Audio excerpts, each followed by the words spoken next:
UPPL নেতৃত্বাধীন চৰকাৰ থকাৰ সময়ত এটাও কোনো তেনেকুৱা ধৰণৰ ঘটনা ঘটা নাছিল, কোনো ইনচিডেণ্ট হোৱা নাছিল।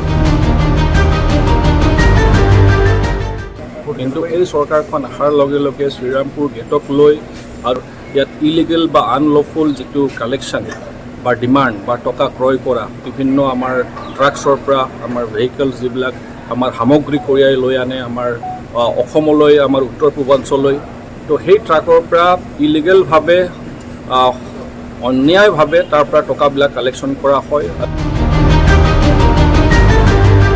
আমি বহুদিনৰ পৰা চাই আছোঁ যে বিশেষকৈ বহুদিন মানে আমাৰ নতুনকৈ যিটো BTCত গভৰ্ণমেণ্ট আহিল PPF দলৰ নেতৃত্বত, এই চৰকাৰখন অহাৰ পিছত আমি বিভিন্ন ধৰণৰ তেনেকুৱা ইনচিডেণ্ট আমি চাবলৈ পালোঁ বিভিন্ন জেগাত, বিভিন্ন ঠাইত।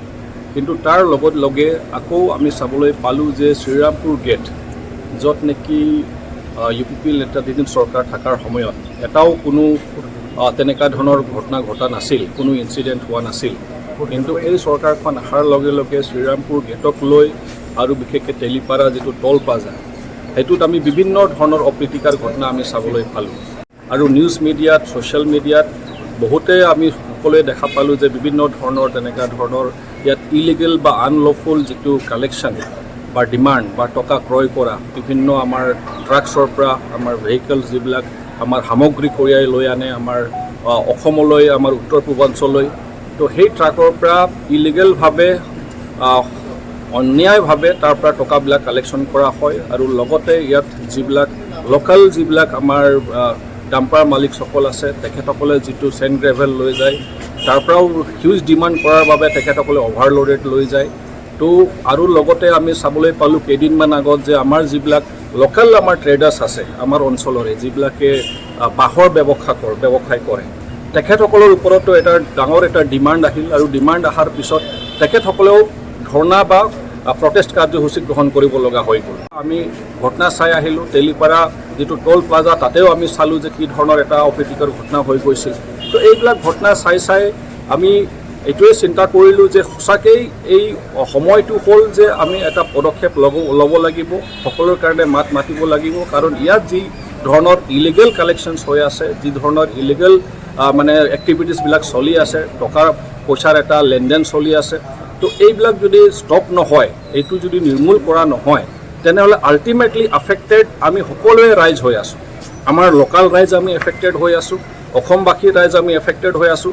এণ্টায়াৰ নৰ্থ ইষ্ট উত্তৰ পূৰ্বাঞ্চলৰ সমগ্ৰ মানে পাব্লিক, বিশেষকৈ জনসাধাৰণ বা দুখীয়া ৰাইজসকল বিশেষকৈ তেখেতসকলে এফেক্টেড হৈ আছে। কি ধৰণে এফেক্ট হ'লে এটা চেণ্টিগ্ৰেড নিচিনা বহাই দিছে, টকা যিটো ইয়াৰ পৰা তেখেতসকলে কালেকশ্যন কৰি আছে, লৈ আছে, আৰু সেই টকাটোৰ যিটো লোৱা হৈ আছে সেইটোৰ এগেইনষ্টত সেইটোৰ বস্তু পাব্লিকৰ ওপৰত পৰিছে, কাৰণ বজাৰত সামগ্ৰীৰ দামবিলাক বাঢ়ি আছে। এইটো আমাৰ দুখীয়া পৰিয়াল বিশেষকৈ তেখেতসকলে ক্ষতিগ্ৰস্ত হৈ আছে।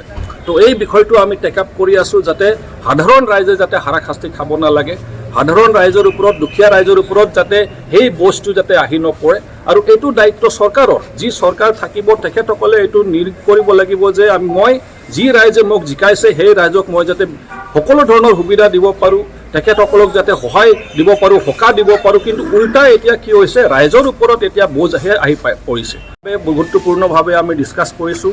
আমাৰ যিটো চেণ্ট্ৰেল কমিটি নেতৃবৰ্গসকল আছে, তেখেতসকলে এইটো কৰি আছিল, অবজাৰ্ভ কৰি আছিল। মই মষ্ট লোকেল জনপ্ৰতিনিধি হিচাপে, MCLA হিচাপে মই প্ৰত্যক্ষ কৰিছোঁ, অবজাৰ্ভ কৰিছোঁ। আৰু এতিয়া ভাবিলোঁ যে এতিয়া চুপ থকাৰ সময় নহয়, এই মেটাৰটো আমি এডমিনিষ্ট্ৰেশ্যনৰ লগত আমি টেক আপ কৰিব লাগিব, চৰকাৰৰ লগত টেক আপ কৰিব লাগিব।